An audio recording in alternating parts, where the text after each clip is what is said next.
Bonjour à tous et bienvenue dans une nouvelle vidéo. Je suis le docteur Sadia. Aujourd'hui, nous allons parler d'un sujet qui est très fréquent chez les nourrissons, à savoir les régurgitations. Ne quittez pas, on se retrouve après le jingle. Commençons par définir la régurgitation.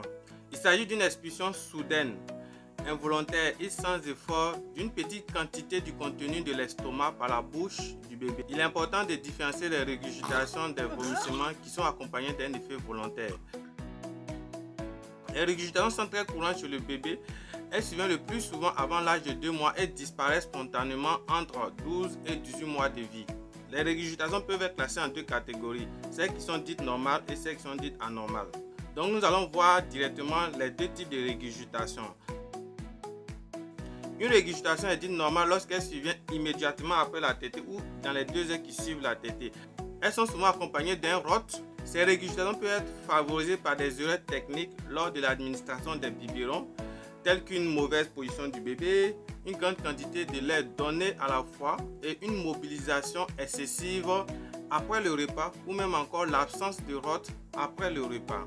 À propos des régurgitations qui sont dites anormales, il faut savoir qu'elles deviennent de plus en plus fréquentes et abondantes. Elles surviennent facilement lors des changements de position et peuvent apparaître à tout moment, que ce soit la journée, que ce soit la nuit. Elles peuvent parfois contenir des traces de sang et avoir un impact sur la croissance du bébé. Les régurgitations anormales peuvent s'accompagner également d'une perte d'appétit, d'une agitation, de pleurs et même d'un refus de s'alimenter chez le bébé. Maintenant, penchons-nous à la conduite à tenir pour gérer les régurgitations chez votre bébé.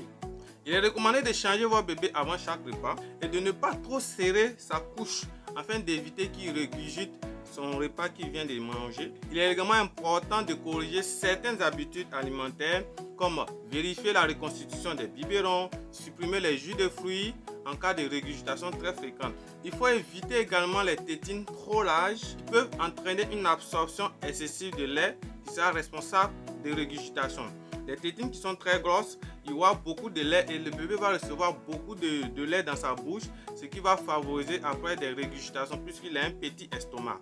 Il est préférable de ne pas prolonger les tétées et de nourrir votre bébé dans un environnement très calme et détendu.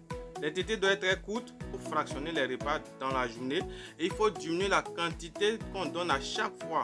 En fonction de l'âge du bébé, votre pédiatre va vous dire qu'il faut donner combien de quantités et combien de fois par jour à chaque intervalle. Souvent on dit chaque 3 heures, il faut donner tel repas en fonction de l'âge du bébé. Pendant l'alimentation, il faut faire des pauses et aussi il faut favoriser les rots. Assurez-vous de faire rôter votre bébé après chaque repas. Prenez-le, mettez-le sur l'épaule et tapotez un peu le dos jusqu'à ce qu'il fasse un rot. C'est un geste qui est très important parce que ça dégage l'air qui est contenu dans l'estomac pendant que le bébé allaitait. En revanche, il y a certaines choses à éviter et à ne surtout pas faire. Ne penchez pas trop le bébé pendant l'administration de biberon.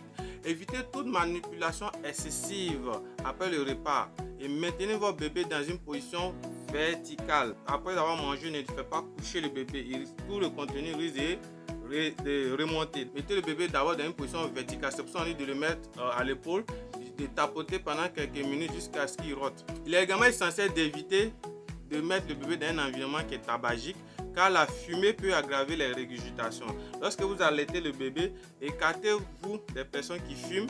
Vous-même aussi évitez de fumer auprès du bébé. Ça favorise les régurgitations. Pour conclure, il faut savoir que les régurgitations sont très fréquentes chez les nourrissons et elles sont normales. Cependant, si les régurgitations deviennent excessives, abondantes ou même s'accompagnent de symptômes qui sont inquiétants, il est recommandé de consulter un professionnel de santé pour une évaluation approfondie et des conseils adaptés à la situation de votre bébé. Voilà pour aujourd'hui. J'espère que cette vidéo vous a été utile pour mieux comprendre les régurgitations chez les bébés. Et n'oubliez pas de mettre en pratique les conseils que nous avons abordés durant cette vidéo. Et merci de nous avoir suivis à cette Minute Santé. Et n'hésitez pas à poser des questions dans les commentaires. Likez la vidéo. Abonnez-vous si c'est la première fois que vous venez sur cette chaîne et si vous aimez ce qu'on fait. Et à bientôt pour une nouvelle vidéo.